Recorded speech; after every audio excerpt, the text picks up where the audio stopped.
नमस्कार मु मानस आपन वेलकम करछि टेक टूर आज ब्लॉग फ्रेंड आम हिंदू धर्म अनुसार आम श्रावण मास को भारी पवित्र मासटिया मानि था कहीं यही मासर प्रत्येक सोमवार रे काउडिया माने विभिन्न नदी पानी उठे महादेव ऊपर ढालिया उद्देश्य ओडिशा एवं ओडिशा बाहर थिबा विभिन्न शैवपीठ को जाइथांती। काउडिया मानकर ये पानी उठेबार प्रस्तुति केमती कौन थाए एसबू देखिए मुझे जाई पहुँचली बालेश्वर जिलार नरपाटना थिबा बुढ़ाबलंग नदीपीठ निजर मनस्कामना पूरण करने उद्देश्य काउडिया माने श्रावण मासर प्रत्येक सोमवार रे पानी भार नहीं जाइथांती। एही पानी को काउडिया माने विभिन्न नदी उठाई थांती एवं निजर निर्धारित शैवपीठ को नहीं जाइथांती। सोमवार दिनर पूर्व दिन माने रविवार दिन काउडिया माने दलबद्ध होई विभिन्न नदीपीठ को आसी थांती।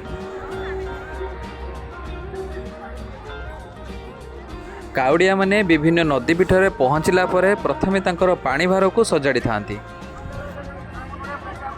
निजर भार को सजाड़ी सारला परे समस्ते एकत्रित होई प्रथमे पूजा अर्चना करथांती।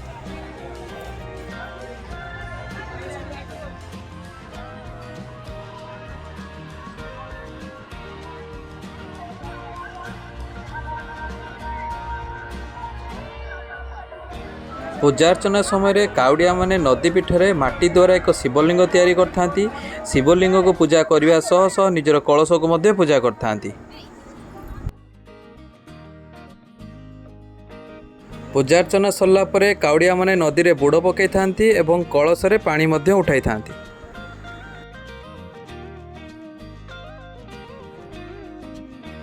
नदी रे उठाई पानी को भार रे रखी निजर यात्रा आरंभ करथांती।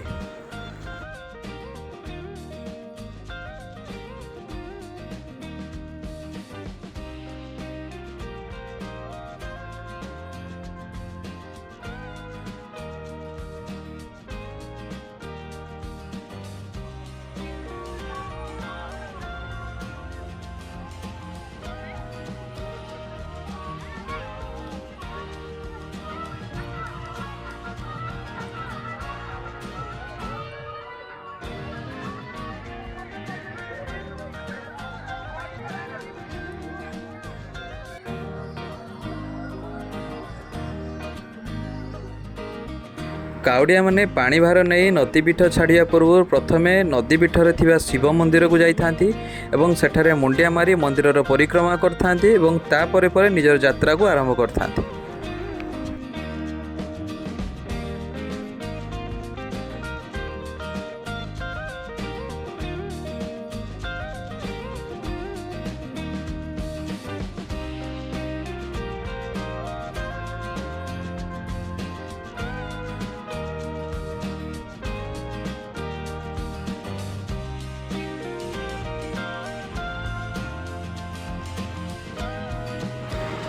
काउडिया मानकर पानी भारर यात्रा समय रे विभिन्न स्वेच्छासेवी संगठन तरफ पानीय जल एवं खाद्यर व्यवस्था मध्य कराई थाए।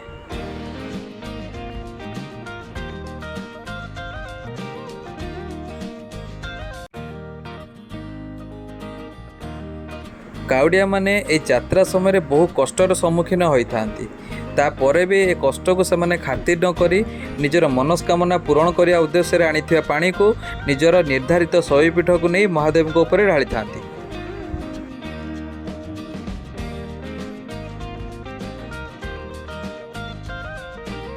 आपण समस्त मोर अनुरोध रहिबो काउडिया मानकर यात्रा समय जदि से कौन भी असुविधार सम्मुखीन होतिबार आपण माने देखुचंती ताहले आपण माने यथा संभव तांको सहाय्य करंतु तांकर निर्धारित जगह रे पहुंचेबा पई। ओम नमः शिवाय।